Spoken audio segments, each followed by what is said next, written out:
अस्सलामु अलैकुम प्यारे दोस्तों, जैसा आप सभी को मालूम है कि कुछ दिनों के बाद बकरा ईद आने वाली है और बकरा ईद के मौके पर मुसलमान जानवरों की कुर्बानी देने वाले हैं।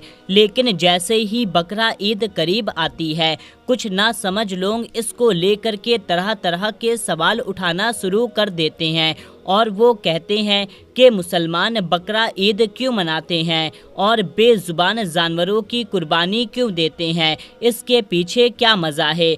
आज की इस वीडियो में हम आपको बकरीद को लेकर के पूरी मालूमात देने वाले हैं।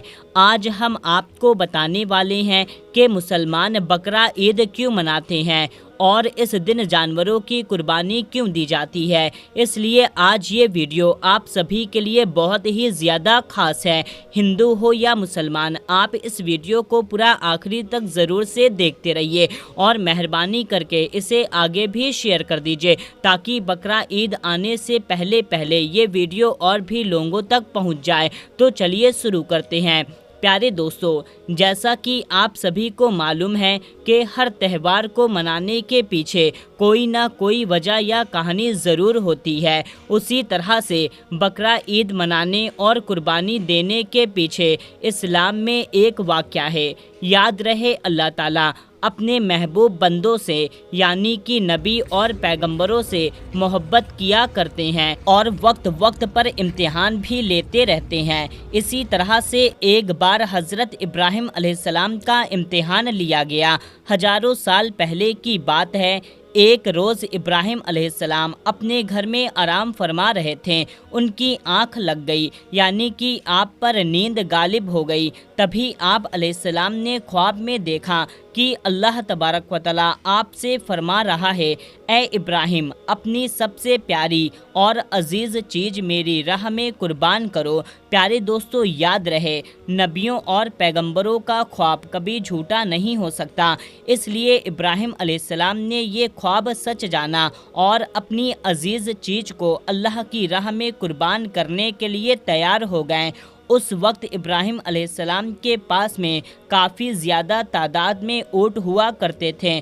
सुबह होते ही आपने उन ऊँटों में से 100 ऊँटों की कुर्बानी दे दी, यानी कि 100 ऊँट को अल्लाह की राह में कुर्बान कर दिया। मगर फिर जैसे ही दूसरी बार आँख लगी तो फिर अल्लाह ताला की तरफ से आवाज़ आई, ए इब्राहिम, आप अपनी सबसे प्यारी और सबसे अजीज़ चीज़ को मेरी राह में कुर्बान करो।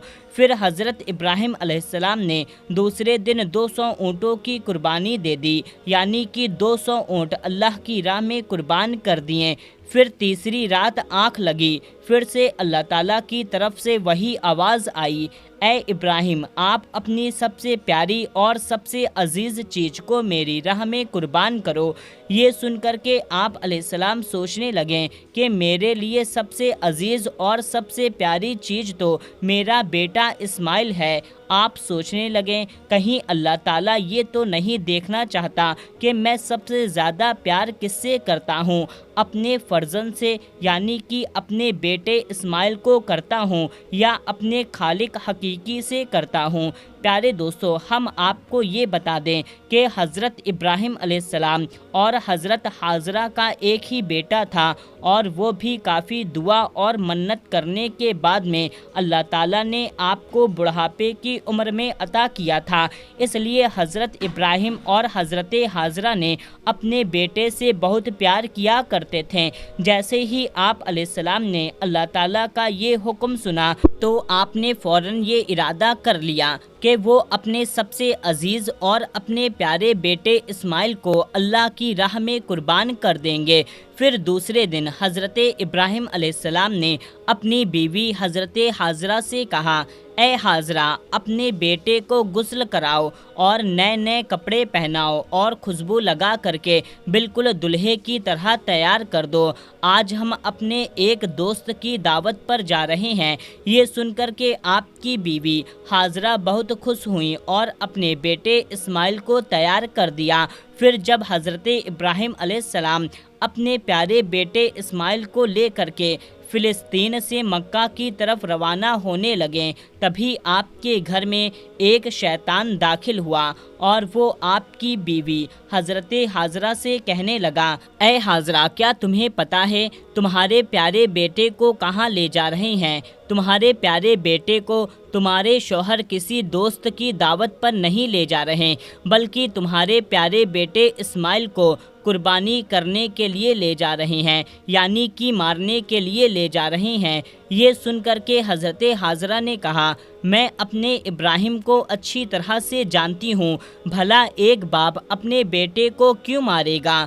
ये सुनकर के शैतान ने कहा, तुम्हारे शौहर ने एक ख्वाब देखा है जिसमें अल्लाह ने तुम्हारे प्यारे बेटे इस्माइल की कुर्बानी मांगी है, इसलिए इब्राहिम इसे कुर्बान करने के लिए ले जा रहे हैं। ये सुन करके आपकी बीवी हज़रत हाजरा फ़क्र से कहने लगी, ऐ शैतान, तुम पर लानत हो, अगर मेरा बेटा अल्लाह की राह में कुर्बानी के लिए जा रहा है तो मेरे लिए इससे बड़ी खुशी की क्या बात होगी। मेरा एक बेटा है, अगर मेरे पास हज़ारों इस्माइल होते तो मैं हज़ारों बेटे को अल्लाह की राह में कुर्बान होने के लिए भेज देती। ये सुनकर के फिर शैतान हज़रत इस्माइल अलैहिस्सलाम के पास गया और कहने लगा, ऐ इस्माइल, क्या तुम्हें पता भी है कि तुम्हारे बाबा तुम्हें कहाँ लेकर जा रहे हैं? वे तुम्हें दावत में नहीं बल्कि तुम्हें मारने के लिए ले जा रहे हैं। वे तुम्हें अल्लाह की राह में कुर्बान करने के लिए ले जा रहे हैं। ये सुनकर के हज़रत इस्माइल अलैहिस्सलाम ने फरमाया, अगर मैं अल्लाह की राह में कुर्बान हो जाऊं तो मेरे जैसा खुशनसीब फिर कौन होगा।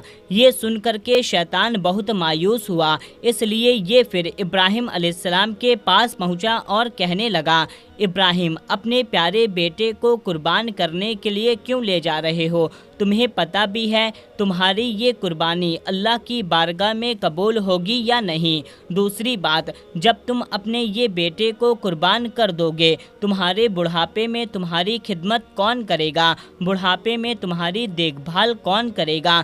ये सुनकर के हज़रत इब्राहिम अलैहिस्सलाम ने कुछ पत्थर उठाए और शैतान को लानती कहकर मारने लगे। ये देख कर के शैतान वहाँ से भागने लगा। दोस्तों, कहा जाता है कि मक्का में हज के दौरान शैतान को पत्थर मारना यहीं से शुरू हुआ। फिर हज़रत इब्राहिम अलैहिस्सलाम अपने बेटे को साथ ले करके वहाँ से चल दिए और आगे बढ़ने लगे। थोड़ी दूर जाने के बाद में आपने अपने बेटे से फरमाया, ए इस्माइल, क्या तुम्हें पता है कि हम आपको अल्लाह की राह में कुर्बान करने के लिए ले जा रहे हैं? ये सुनकर के आपके बेटे इस्माइल अलैहिस्सलाम कहने लगे, बाबा जान, इससे बेहतर मेरे लिए और क्या हो सकता है कि आप मुझे अल्लाह की राह में कुर्बान करने के लिए ले जा रहे हैं। मैं अल्लाह की राह में, अल्लाह के नबी मुझे कुर्बान करने जा रहे हैं। लेकिन बाबा, मेरी एक इल्तिजा है, जब आप मेरा गला काटोगे तो आप वो नहीं देख सकोगे, इसलिए पहले आप मेरे हाथ और पाँव को अच्छी तरीके से बांध दीजिएगा और मैं चाहता हूँ कि आप भी अपनी आँखों पर एक पट्टी बांध लीजिएगा ताकि मेरे गले पर छुरी चलाते हुए आपको तरस ना आए। फिर क्या था, हज़रत इब्राहिम ने अपने प्यारे बेटे इस्माइल अलैहिस्सलाम के हाथ और पाँव बांधे और अपनी आँखों पर पट्टी बांध ली। फिर आपने अपने हाथ में छुरी ले करके आसमान की तरफ देखा और कहने लगे, ऐ अल्लाह, अगर आप मुझे 1000 इस्माइल भी देते तो मैं खुशी खुशी के साथ में आपकी राह में सब कुर्बान कर देता। ये कह कर के आप वो छुरी अपने बेटे इस्माइल अलैहिस्सलाम के गले पर चलाने लगे तो इतने में अल्लाह ताला ने फरमाया, ए जिब्राइल, जल्दी से जाओ, जन्नत में से एक जानवर ले करके ज़मीन पर इस्माइल को हटाकर उसकी जगह पर वो जानवर रख दो। इब्राहिम इम्तिहान में कामयाब हो गया। जैसे ही हज़रत इब्राहिम अलैहिस्सलाम ने गर्दन पर छुरी फेरी तो खून बहने लगा, मगर उसके बाद में आपने जैसे ही अपनी आँखों से पट्टी हटाई तो आपने देखा कि आपके पास ही आपका बेटा इस्माइल सही सलामत खड़ा लगा हुआ है। फिर आपने जैसे ही नीचे की तरफ देखा, उसी जगह पर एक दुम्बा, जिसे हम भेड़ कहते हैं, वो कुर्बान हो चुका है। ये देख करके हज़रत इब्राहिम अलैहिस्सलाम अल्लाह का शुक्र अदा किया। इतने में गैब से आवाज़ आई, ए इब्राहिम, तुम्हारा ये इम्तिहान क़यामत तक याद रखा जाएगा और तुम्हारी सुन्नत को ईमान वाले लोग हर साल याद रखेंगे और हर साल अल्लाह की राह में कुर्बानी पेश करेंगे। प्यारे दोस्तों, तभी से बकरा ईद पर कुर्बानी का ये सिलसिला शुरू हो गया और ईद के 2 महीने और 10 दिन के बाद मनाया जाने लगा, जो हमारे देश और पाकिस्तान, बांग्लादेश जैसे देशों में 3 दिन तक ये त्यौहार मनाया जाता है, जबकि गल्फ़ देशों में 7 दिनों तक ये त्यौहार मनाया जाता है, जिसमें दुम्बा, बकरा और हलाल जानवरों की कुर्बानी दी जाती है। याद रखें, कुर्बानी के गोश्त को 3 हिस्सों में बांटा जाता है। पहला हिस्सा गरीबों मिस्कीनों में बांटा जाता है और दूसरा हिस्सा रिश्तेदारों में बांटा जाता है और तीसरा हिस्सा खुद अपने घर में रखा जाता है। दोस्तों, ये थी आज की हमारी वीडियो। आपको कैसी लगी है आप कमेंट करके हमें ज़रूर बता सकते हैं और इस चैनल को ज़रूर से सब्सक्राइब कर लें। मिलते हैं, तब तक के लिए अल्लाह हाफिज़।